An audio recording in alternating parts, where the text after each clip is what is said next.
नमस्कार, मैं प्रदीप राज डुगडुगी डिजिटल खबर में आपका स्वागत है। आइए लिए चलते हैं आपको खबरों की दुनिया में। खबरों की दुनिया में जाने से पहले हमारे चैनल को सब्सक्राइब आप जरूर कर दें। धनबाद में दिल दहलाने वाली घटना। प्रेमिका से एक तरफा प्यार के कारण प्रेमी ने अज्ञात महिला की हत्या कर शव को किया 2 टुकड़ों में। घटना के मुख्य आरोपी को किया है गिरफ्तार। धनबाद के भूली ओपी क्षेत्र के पांडरपाला दास टोला तालाब में शनिवार को एक अज्ञात महिला का गर्दन कटा शव बरामद किया गया था।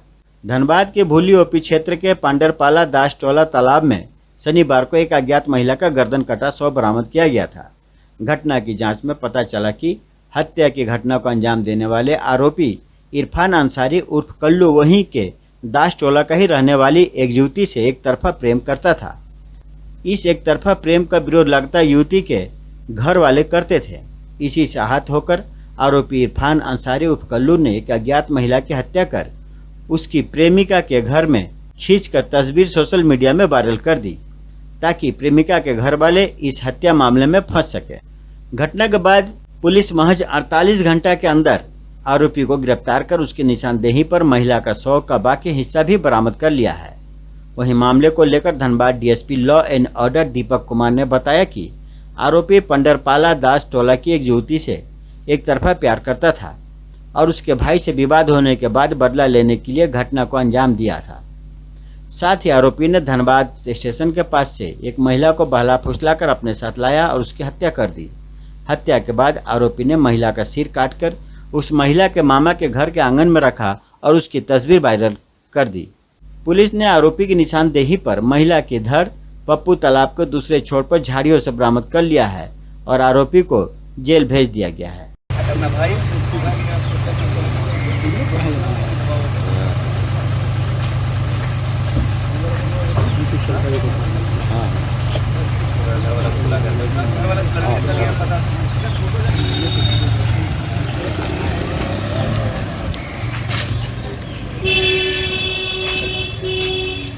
पहले शादी के में से दिखाया जाता था। पहले शादी हट अनुल हट ले लीजिए ध्यान दे आपका हो गया। हाँ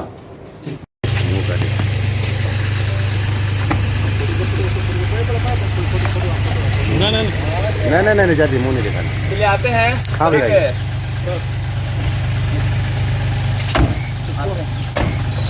31/8/2024 को बैंगमोड़ थाना के भूली ओपी अंतर्गत एक सूचना मिली थी कि पंपू हौदा दास टोला के पास एक कटा हुआ सर पाया गया है। इस सूचना के सत्यापन के पश्चात एक महिला का कटा हुआ सर बरामद किया गया, जब्त किया गया और एक प्राथमिकी दर्ज कर उसका अनुसंधान प्रारंभ किया गया। अनुसंधान के क्रम में ये बात प्रकाश में आई कि एक व्यक्ति उसी कटे हुए सर का फोटो वायरल कर रहा है व्हाट्सएप पे और जिसमें कुछ लोगों का नाम भी बता रहा है कि इनके द्वारा ये घटना कारित की गई है।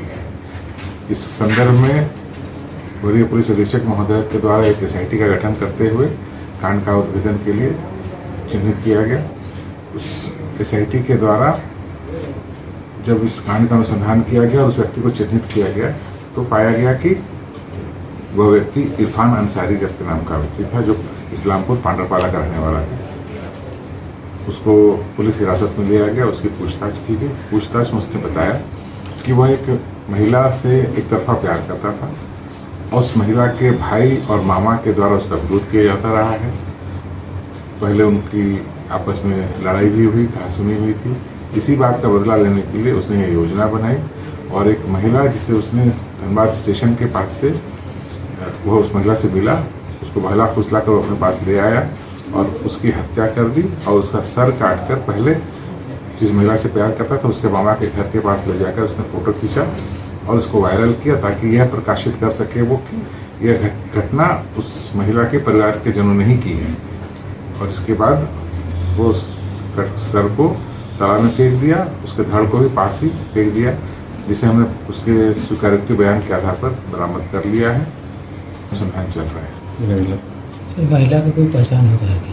पहचान की जा रही है, प्रयास कर रहा है। तो इसके भी प्यार करता था, उस लड़की को हासिल करना चाहता था और जो पूर्व में विवाद हुआ था उसका बदला लेना चाहता था।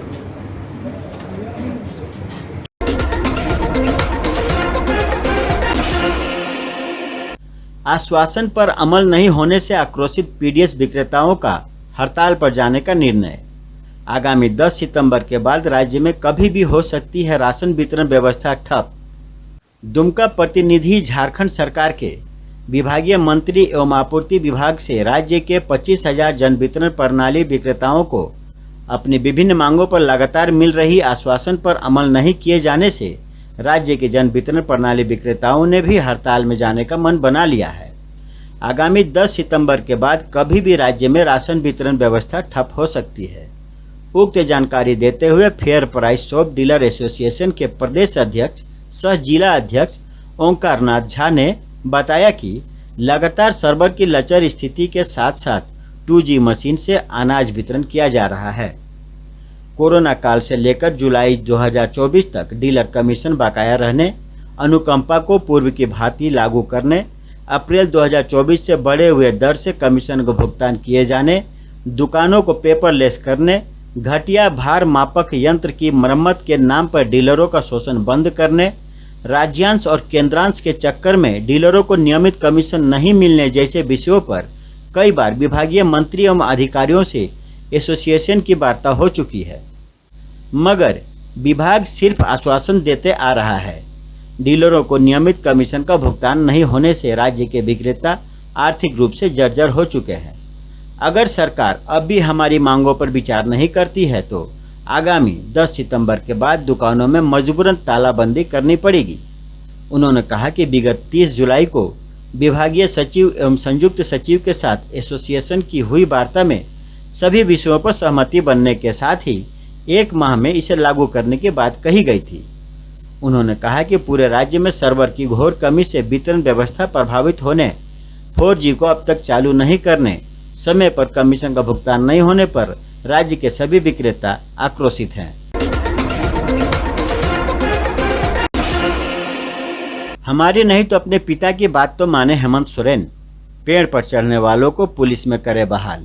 बाबूलाल मरांडी ने यह बात कही। अब तक 1 दर्जन से अधिक उत्पाद सिपाही अभ्यर्थी की मौत हो चुकी है। इसे लेकर पूरे राज्य में राजनीति गर्म है। बीजेपी के प्रदेश अध्यक्ष बाबूलाल मरांडी ने हेमंत सोरेन को उनके पिता शिबू सोरेन की बात मानने की सलाह दी है। बाबूलाल मरांडी पलामू में प्रेस कॉन्फ्रेंस कर रहे थे। बाबूलाल मरांडी ने कहा कि शिबू सोरेन ने कहा था कि उनके सत्ता में आने के बाद पुलिस बहाली के लिए दौड़ परीक्षा नहीं ली जाएगी। जो युवा पेड़ पर चढ़ जाएगा उसे पुलिस की नौकरी दे दी जाएगी। हेमंत सोरेन अपने पिता की बात को माने और पेड़ पर चढ़ने वालों को नौकरी दें। हमारी बात को नहीं मानते हैं, कम से कम अपने पिता की बात को मान लें। झारखंड में उत्पाद सिपाही बहाली के दौर को लेकर बाबूलाल मरांडी ने झारखंड की सरकार पर कई गंभीर आरोप लगाए हैं।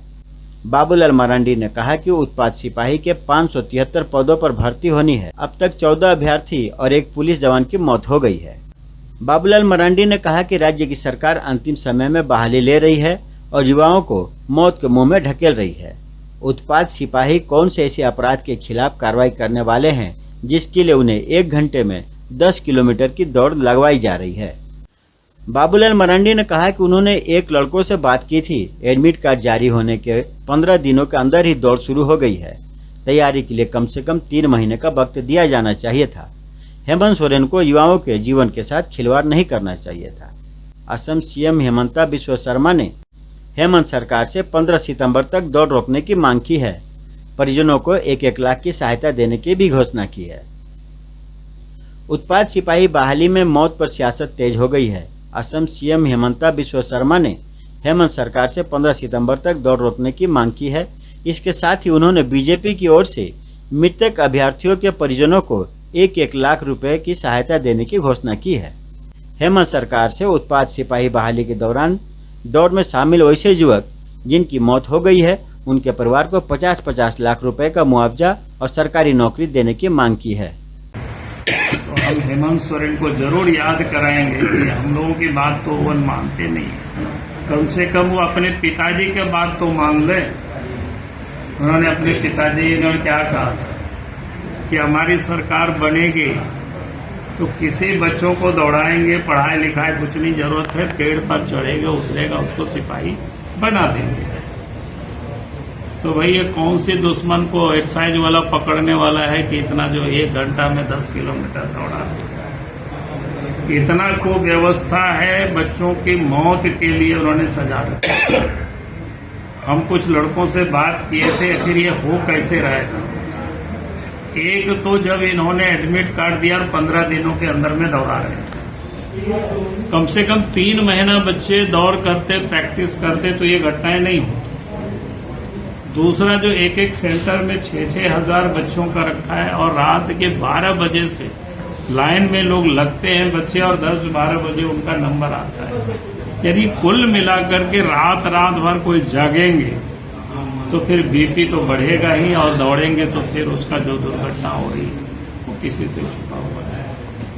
फिर जहां दौड़ा रहे वहां भी पता चला कोई मेडिकल की अच्छी व्यवस्था नहीं है, टॉयलेट की भी व्यवस्था नहीं, क्योंकि खास करके महिलाओं के बारे में लोग बोला कि कोई बच्चे को भी लेकर के गए, कहाँ रखे, कहाँ क्या करें, शौच भी लगता है, पेशाब भी लगता है, तो कहीं जगह नहीं। तो सबको व्यवस्था, वो खाली ये वाहवाही लूट करके कि हम बहाल करने वाले हैं, एक्साइज सिपाही की बहाल करने वाले आने वाला था, शायद ये भी चर्चा है सिपाहियों के लिए। तो कम से कम हेमंत सोरेन जी नौजवानों के जीवन के साथ वो खिलवाड़ नहीं करे।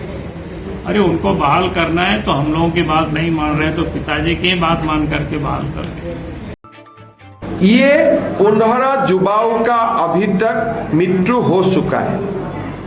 अपने पुलिस इंटरव्यू में आए, एक जब वातावरण वायुमंडल पूरा गर्मी से भरा हुआ है, वो समय उनको फिजिकल टेस्ट देने के लिए सरकार ने उनको कंपेल किया और फिजिकल टेस्ट देते हुए 15 युवाओं का निधन हुआ, मृत्यु हुआ। हमारा देश में कभी भी सेना का नियुक्ति में भी इतना बड़ा लोगों का निधन नहीं हुआ है, कभी सीआरपी बीएसएफ का निधन में भी कभी इतना बड़ा संख्या में युवाओं का निधन नहीं हुआ है, या असम, बंगाल, बिहार में भी कभी भी पुलिस बहाली में इतना बड़ा युवाओं का निधन नहीं हुआ है। आज ये युवाओं का जो निधन हुआ है, उनका जो मृत्यु हुआ है, उसका जवाब हेमंत सोरेन सरकार क्या देने वाला है कि इसका एक इंक्वायरी होना चाहिए और पूरा ये 15 परिवारों को आप कॉम्पेंसेट कीजिए। उनका घर में आप एक नौकरी दीजिए, 50 लाख रुपया का कम से कम आप मुआवजा दीजिए।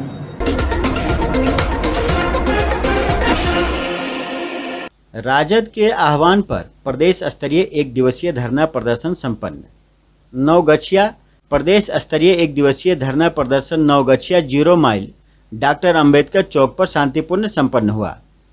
प्रदेश कार्यालय राजद के आह्वान पर बिहार के सभी जिला मुख्यालय में जाति जनगणना 65% आरक्षण को 9वीं सूची में डालने और तेजस्वी के 17 महीना बेमिसाल पर चर्चा करने के विषय पर आयोजित 1 दिवसीय धरना प्रदर्शन रविवार को नवगछिया के 0 माइल डॉक्टर भीमराव अंबेडकर चौक पर कार्यक्रम आयोजित हुआ। धरना प्रदर्शन कार्यक्रम का अध्यक्षता राजद जिलाध्यक्ष अलख निरंजन पासवान व प्रधान महासचिव संजय कुमार मंडल करते हुए कहा कि राजद के सामाजिक न्याय के मुद्दे पर हम सड़क पर संघर्ष करेंगे। मौके पर मौजूद गोपालपुर विधानसभा के राजद नेता शैलेश कुमार यादव एवं बिहपुर विधानसभा के राजद नेता गौतम कुमार प्रीतम ने कहा कि 65% आरक्षण नहीं देना यह साबित करता है कि भाजपा पिछड़ा शोषित समाज के लिए कितना खतरा है। यह सामाजिक न्याय के विरोधी हैं। आगे आ सके, आप मालूम होगा आपको जब ट्रेन में चलते हैं तो कुछ सीट महिलाओं के लिए रिजर्व होता है, कुछ सीट जो है जो हमारे दिव्यांग लोग हैं, विकलांग लोग हैं, उनके लिए भी सीट रिजर्व होता है ताकि वह उसी के साथ आगे बढ़ सके, उसी ट्रेन में वो भी बैठ सके। तो हमारा जो लड़ाई है, आज जो ये 1 दिवसीय धरना प्रदर्शन है, इस धरना प्रदर्शन का जो उद्देश्य जो लक्ष्य है वही जो समाज हमारा हाशिए पर है, जो समाज आज भी वंचित है, शोषित है, पीछे रह गया, पीछे छूट गया है, उन समाज को हम मुख्य धारा पर लाए और उनको ला करके उनको मुख्य धारा के साथ जोड़े और इस बिहार को विकसित करें, इस देश को विकसित करने का यही हमारा लक्ष्य है और यही हमारा उद्देश्य है। तो ये थी अब तक की खबरें। आप देख रहे थे डुगडुगी डिजिटल खबर। अब मुझे दीजिए इजाजत। नमस्कार।